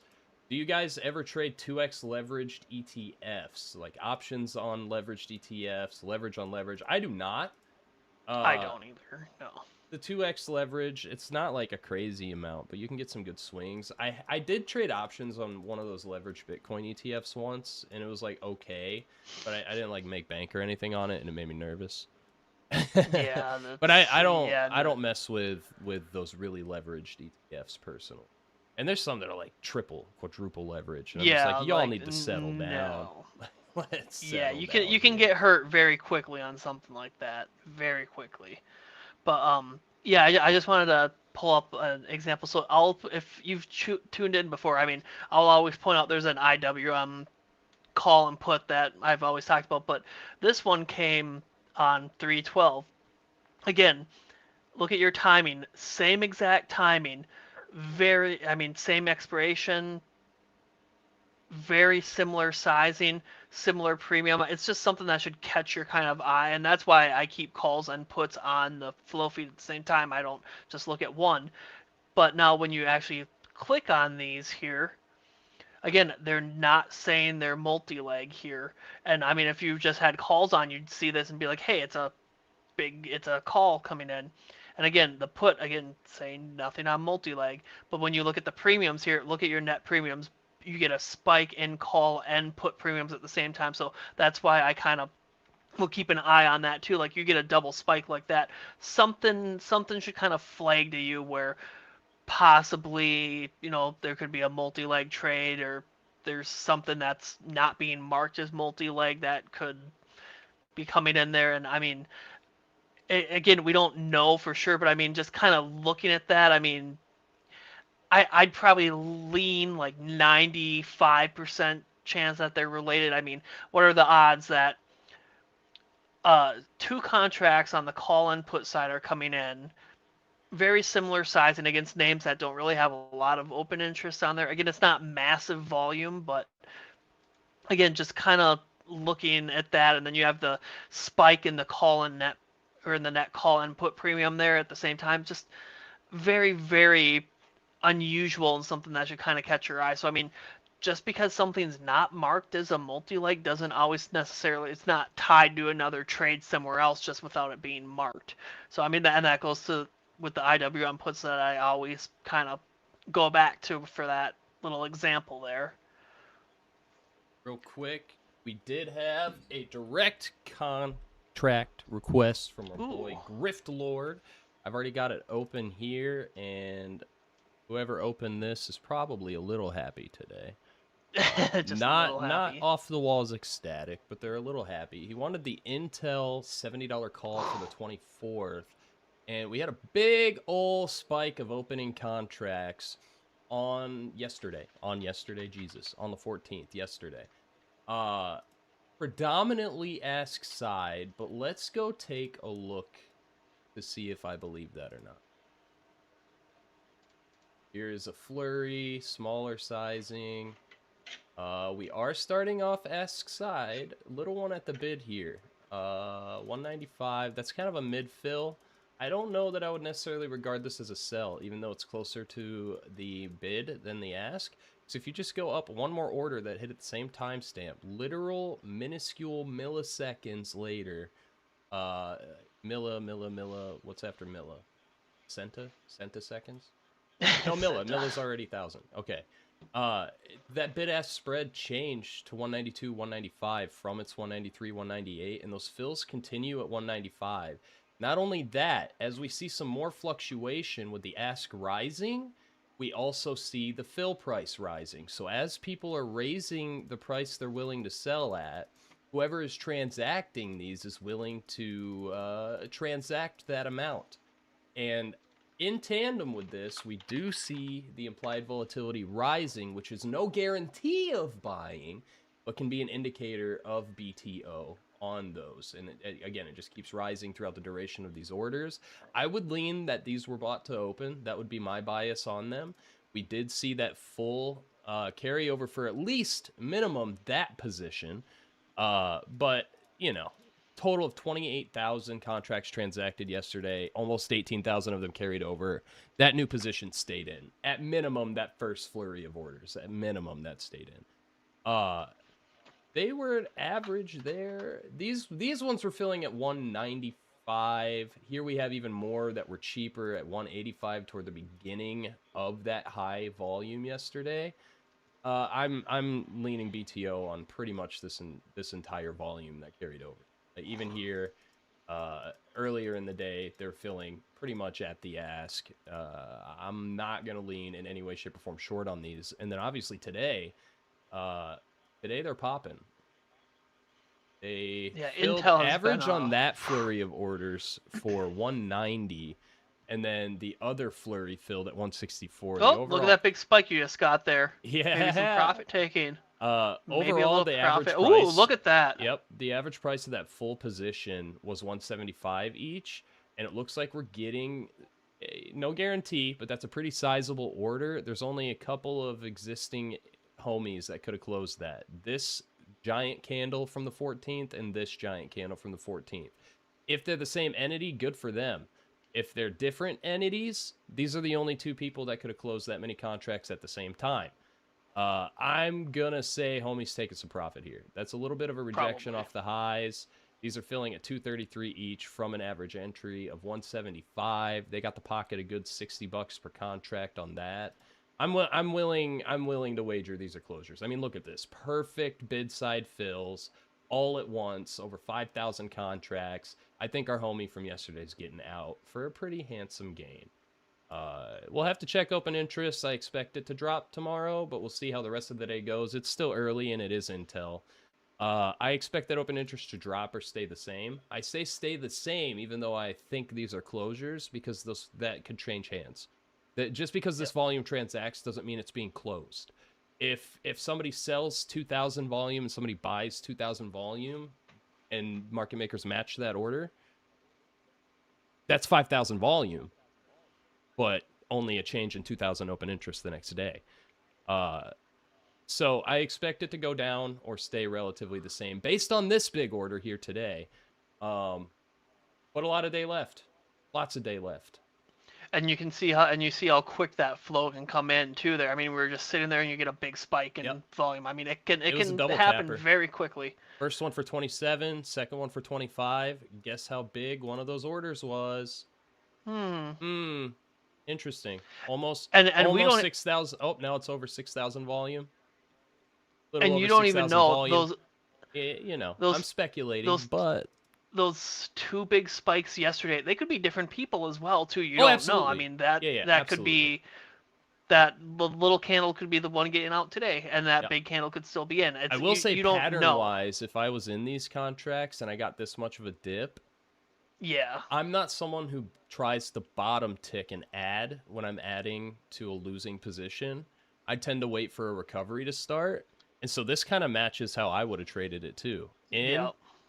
substantial dip, down about 30, 40 bucks per contract there. The comeback. The stock price started bouncing into close. More position was added. I could see this being the same person, but there's no guarantee whatsoever that it is. But I could see that being an ad. Hard to tell. But The only person there's only I'm fairly confident this is some closing. that's I would say 95% sure that it's a closure on that. And I mean unless you are that whale, you truly don't know. Now again, it could throw a wrench in it and that open interest increases tomorrow. That would be hilarious. I did that before. We already looked too, at like, shop, right? Did we? I don't know. I can go look. I did know mention if I it did. from Trading Dummies in chat, but I don't remember if we looked at it or not. We didn't. We suck. Let's look at shop Nope. next. All right, let's look at shop. We're the assholes. Let's look at here. shop. Another one that's up a lot today. I think you're just gonna kind of see that with tech and stuff. Yeah, and I'm just kind of doing a face value look here right now. I mean, your highest volume contracts on the day. I mean, a very heavy ask side activity on these here. I mean, just on the weeklies too. I mean, this is, I'd say overall bullish here. Let's just look at a couple contracts. Oh yeah, look at that 80. Looks like that could be maybe some profit taking there, possibly. I mean, big spike there. How about this one, that 417? Again, yeah, I mean, you're just getting a lot of ask side candles in here. This is one that you'd want to double check that open interest on, and we do have some previous open interest. Let's just see if we can. Yeah, this one, a lot of kind of contracts changing hands on something like this. I mean, you see 410 there, no big change in that open interest. Again, oh, and we had one of those reporting errors, I see. So when I see those reporting errors, inconsequential. yeah. That's I'll usually the exchange. Yeah, yep. Usually, By yeah, because usually, we only get always. the data once it's reported. I mean, you're going on the numbers that are coming in. You can't get it unless they fix it on their end. But yeah, just look for the look at the 116 put strike. What expiration, Trading Dummies?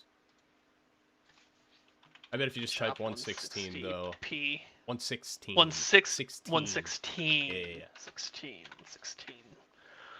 So probably that 417. I'm gonna assume there. No, I mean there's nothing going on with that one. It was probably shop 116p. Yeah, look for higher open interest, so that 424. For the 424. There we go. So okay, yep. That makes a little good little sense. find there. So okay, well, 67% of that's multi-leg today. Well, there's only 3 contracts today. Look at yesterday. Yeah, so it doesn't. It isn't. It's Who gives a shit? It's 3 contracts. Yeah. These are interesting to me. So they are filling at the bid and the ask here. Let's just kind of scan through that flow. So when it starts to come in here about that, so you do have some timing before, but we'll just kind of go off the alert we know for sure is we are getting an IV drop throughout those. But yep. I don't know. If I had seen this in real time, I would have leaned sold to open even with that bid-ask that's update. 64, yeah. 65. I think I'm. Yeah, it's just one of those. It's just kind of all over the place, and I mean it's filling, and then your spot price kind of goes up, and I mean it's one of those kind of coin flip ones. I would lean get to see the implied volatility jump again. It's this is actually a toughie. I would have leaned sold to open based on those initial orders, but it is a bit of a toughie. I hope for the sake of that trader it is. Yeah, and this is what a lot of that flow looks like. So I mean, don't feel discouraged. Like if this is all you're seeing, because I mean, 90%, 95% of the flow that I look at all day is junk like this. Like you're finding diamonds in the rough usually. I mean, that's kind of the way I look at it. Even then, though, I lean sold to open on this position. Yeah. Personally. Yeah. And How far were these? You can even see that fill price drop a little bit as it goes up there. Yeah. But then higher up, I don't think that's it's necessarily. yeah, it's just kind of out there. Nah, that's Yeah, one I it's could just- see going either way, but I would lean sold to open up. Yeah, if And I you really made hope me for the sake of pick, that trader they were, because if they weren't, they're sweating a little bit. yeah, Sweating a little bit. yeah, and then again, I mean, there's so much flow like that where it's you got to sit and question it and stuff. But if I got to sit and start kind of questioning the flow, I'll go find a different piece. I'm not gonna try to make it fit my narrative that like I really want to get these shot puts. Like if I really want shot puts, then I'll just buy shot puts. Like I'm not gonna sit here and try to make this fit my narrative and Just a quick Periscope update since I promised it. 7025 built up a little bit more, but something that I have my eye on other than that is the 7,000 Ooh. that was positive that I was marking as the next target here has gone negative, which all that has done is removed more resistance toward those heavier positioning. And that isn't quite as true to the downside for that 6965, because as you can see, the negative gamma down there is starting to position more positive. It's falling off the negative side, which could be an indication of them moving these setups higher. We'll have to keep an eye on it per update, but if I keep seeing the 6965 fall off while we're building up above again and everything in between is starting to slowly go more positive below us, they're tightening the range and repositioning to the upside. So let's look at the last time frame. You can see how these are falling off. 6965 grew, and now it's staying basically the same, which keeps that lower end of the range pretty intact. And we already tested it this morning. Again, when I see these wide ranges, I'm always skeptical and hesitant to say, hey, these are the levels. But I do see them test the extremes of these ranges pretty often. And it's not crazy far away. I mean, we already popped almost 30 points from the bottom, and it's a little over 30 points above us. So not out of this world unlikely, but we'll see. I could see that still having a hesitation around that nice round number of 7,000 on SPX. But the more that position grows, that's just giving me more confidence that they might try to test the upper end of that range. Again, they tend to gravitate toward the larger positive positioning. That doesn't mean they absolutely will, but they tend to. I was gonna say your magnet is growing. Your magnets are growing up there. And that's kind of I'm just like looking at that, and I mean I try to think of analogies for stuff. I mean, yeah, like all your positive gamma, just think of it as a big magnet up there, and your kind of red is maybe the gravitation field. I don't know, man. I'm not no scientist. I read flow for a living, man. I don't know. I'm do just science experiments. Bitch. Yeah, I'll go with that. But yeah, those shot puts, I'd say short on those. Yeah. I mean, did we ever look at yeah, we did look at EOSE energy. Yeah, we did. So we did. Let's do one last call for flow requests, and then we'll probably get out of your hair today. We're slowing down a little bit. Now, starting next week, the streams will be a little bit longer. We're going to start half an hour earlier than usual so we can do some pre-market prep shit. But that's Monday. Today's Wednesday, and we got shit to do. Let's do one last call. If you got a contract you want to see, drop it in whatever chat you're hanging out in. We'll break it down, and then we'll send y'all into your glorious, glorious rest of your day. Do we want to look at Netflix earnings quick while we wait for some flow requests to come in? Just to Yeah, sure, go for it. Look, because we See do how have they do Netflix usually. up When's their earnings? tomorrow. Tomorrow? Tomorrow afternoon. Dude, oil is Tomorrow juicing. afternoon. But and the equities aren't moving. What did I miss? Why is oil up so much from the bottom? Oil's up $2.20 from that last low. Why? Did I miss more news? But the Iran equities aren't abandons reacting to dark that at all. So like I said, it's not a perfect 1-to-1. Equities are starting to taper a bit, but usually I would expect it to be a little bit more extreme with how much of a pop we've had in oil. So keep that in mind. But I'm still biased upside. You can even see we're kind of forming another stair step here. Stair step 1, 2, 3.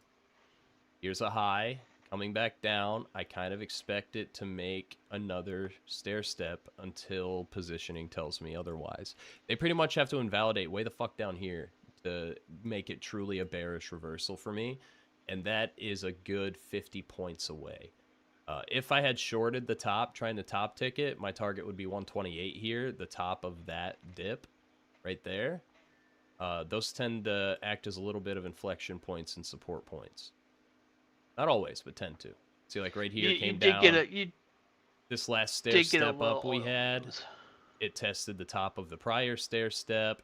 Here we're a little bit lower than it, so I would say buyers are going to want to make it bounce here. Because if we dip below that 107, I'm going to be eyeballing shorts again as a scalper. Otherwise, it's just going to make another W stair step up like they did here. Boing, boing, boing, boing, boing. Market's going to keep doing what it's doing till it doesn't. And the market maker positioning still has an upside bias for me. But we'll see. We've been trucking up all day. Yeah, you had a little oil news in there too. Oh, gotcha. Iran abandons dark fleet intermediate areas. Jesus Christ, to sell its oil. Damn, dude. Jeez, dude. Well, I don't want to short rate here. I'm gonna stay hands off, like I said. I'll chop myself up if I trade with a headache. So I'm gonna leave it at that. We went 0 for 2 this morning. It is what it is. No, we went 1 for 3. I forgot I got that oil short. Glad I closed that shit. Oh. I'm glad I closed that shit. Oh god. Yeah. That hurt. Yeah, that would have. All right, let's take a look at past Netflix earnings, and then if we don't get any direct contract requests, There's a couple. all right, fuck Netflix earnings. Yeah, let's look at the flow requests. Yeah, I was gonna say just kind of sporadic all over there. I mean, Someone named Tommel Sports in the X chat asks about SPY 698 calls, but does not specify a day. You might mean 0 days. We can check them. Yeah, we can check. Unless there's like something really clean, clear, or like momentum spam, I don't really look at ETF flow personally. Sometimes I'll look at like financial flow, but things like SPY and stuff, the amount of just sheer volume, you know. Which do you know which expiration you're looking at? Because all of them kind of look the same. Yeah, I asked, but they have not replied yet. Man, we'll look at the 0 DTE. Why not? Oh yeah, see, there's just so much on here. There's no directionality in this flow because it's so split between bids and asks. A lot of ETFs. I mean, options. The initial purpose of options was a hedging mechanism, right? And so, do you really think some Joe Schmo's trading 200,000 contracts of this? No, it's funds, larger institutions, really rich retail. They're hedging shit with these contracts generally, balancing against positions they have elsewhere. There's just so much raw volume in SPY to really get a good read unless it is crystal fucking clear. A lot of times you'll see like momentum plays coming in, just tons of volume weighted to one side or the other in the direction that SPY's moving. But generally, you know. Yeah. We did look at Iron already. Amazon as a blanket request without a specific contract's another one of those that's kind of tough to do due to the sheer amount of liquidity. But we're looking, since we're at the end of the show here, we're looking for direct contract requests to make it a little... Yeah, just quick look there. Yeah, I mean, just Amazon. There's so much hate that 415 250 might be kind of interesting. Yeah, there's just, I mean, so much. Oh yeah, volume dude, and open so interest. Weird to me that just straight names have intra-week expirations now. It's so I don't like it. I think it's unnecessary. Do you remember when they first did it for like SPY and QQQ and shit was just so weird for like a month? Yeah, I remember because it was like they didn't know how to Monday, Wednesday, Fridays, and then they didn't know how to really balance out those short term over and over again. Became daily, and everyone, like all the retail homies I know, were like, "What do we do?" It's just flying. I'm sure eventually, sometime in the future, everything's gonna have a same day expiration. I can probably guarantee you that. I mean, there's too much money to be made on expiring contracts, so why not implement that and collect more premium? Oh, look, that's so crazy. If only somebody could have predicted what's happening with NQ right now. Crazy. Something about stair-stepping up was said, I think. I don't know who said it, but damn. They were I right think it to was the... Tucker. Yeah, I think it was maybe. Tucker. They were Yeah, right. yeah, I They was were proud of that right one. to the tune of 50 points so far, new high at day. But that's crazy. Insane. So weird someone would Man, say hey, that and be right about it. I'll say we called that Periscope out at open though. I mean that was a Yeah, I we mean bounced it right was where I expected, and we've just been stair-stepping up in the direction of that positive gamma positioning. Again, 7,000 is really the only spot. It is, again, if you believe in it or not, I see it happen, so it's kind of irrelevant. That's a bit of a psychological level, 7,000. Those round numbers. I don't know if it has something to do with how institutions balance shit. I don't know if it's just straight up algos are psychological. programmed. I don't know if algorithms do weird shit at round numbers. But reactions tend to happen, either momentum breakthroughs or rejections to kind of chop and pin. I But see why you know, got your we're pop already though. fucking there. We're already there. I see why you got your pop. U.S. Iran said to weigh extending their ceasefire by 2 weeks. Yeah, So but there's it wasn't a your fast pop, is the It's thing. Like yeah, that stair step took 5 minutes. yeah, yeah. The market's so numb to headlines It's right just now. we're It's just stair stepping up slowly, zombie Riley style. Like we've only gone up 0.1% since I made the last comment on it for the most part. Like we're not ripping. We're not ripping, how's we're the not volume dipping. looking It's today? just slow and steady up and to the right today, which is fine. Yeah, gee, look at our volume again. Just abysmal volume. I mean, there's just nothing there. I mean, just and kind of looking. Obviously, that 30-day average drops after days, but I mean, just kind of look at the SPY volume here on that run up. I'm just very cautious right now. I mean, just look at how light that volume's been kind of on the. I mean, yesterday actually ended up being a kind of decent day, but I mean that sell-off volume was just nasty in there. Now just I mean just little volume there. I'm just kind of watching. But yeah, I Just mean keep so far that daily watching. volume. And that's what it's been like the last like 3 shows. Like we're not even at like 20 million by like this Yeah, time, and I mean, it's there was that just one Monday, not last week, week before, I can't remember, but there was like 30 million volume on the entire yeah. fucking day. It was so weird. I was like, Yeah, I think, nobody's like, trading it. I think it was right before I think a Trump address or something. It was like Yep. institutions Yep. and retail alike were like, I'm not touching shit until I hear what's said. There was just Yep. no volume that entire week. Yeah. But all right, homies, I think I'm going to hop out of here, get to working on a new clip. If you didn't see our little comedy, not really that funny, but I gave myself a chuckle. I'm just going to I'll just drop a link to it. It's just one of the scalps that kind of showcases how we use Periscope in tandem with shit. I'm dropping it to you, Tucker, to spam in the chats. It's just a little bit of a 1 minute long giggle. Nothing real. I finally showed some excitement in a scalp on Wednesday or on Monday, last Wednesday. I showed some excitement in a scalp for once because usually I'm just like, yeah, good job. That's not good content. That's boring as shit. So I did some screaming and some yelling to make it more interesting to watch.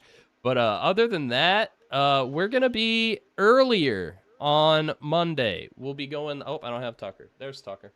We're going to go live at 9 a.m. Eastern, half an hour before open, so we can do some pre-market prep. We'll take a look at futures levels from the overnight session. We'll take a look at the open interest changes to see kind of what transacted and stayed open to a really good degree. And we'll revisit maybe some of the flow worth looking at from prior shows moving forward in that little half-hour time interval. But be on the lookout. We'll be tweeting out the schedule at some point on the Unusual Whales Twitter, so just be on the lookout for that. I know it's really hard for the Twitter folk to track because there's no VOD housing or description field or fucking anything at all to call it a streaming service. But y'all hang out here the most. We're going to eventually have a nice little on-site calendar for you guys to reference and see not only these shows, but any other shows we have, the Snorlax educational streams, anything we do that involves a stream is going to be in that calendar eventually. But for now, I'm going to pre-populate a shitload of them on the YouTube feed at least, since I can't do it on Twitter. You can see our general schedule. But ultimately, it's going to be the same show, just a little more organized, couple new segments, and some pre-market prep. So hopefully you guys enjoy that. If you don't, we'll know right away because you won't be here. But you know what? I think we had a decent little ditty of a stream. Not a whole lot of excitement, but we're chilling. Hope you guys have a good rest of your day, and we'll see you dudes and dudettes Monday morning. See ya. Have a good one. Catch you later, homies.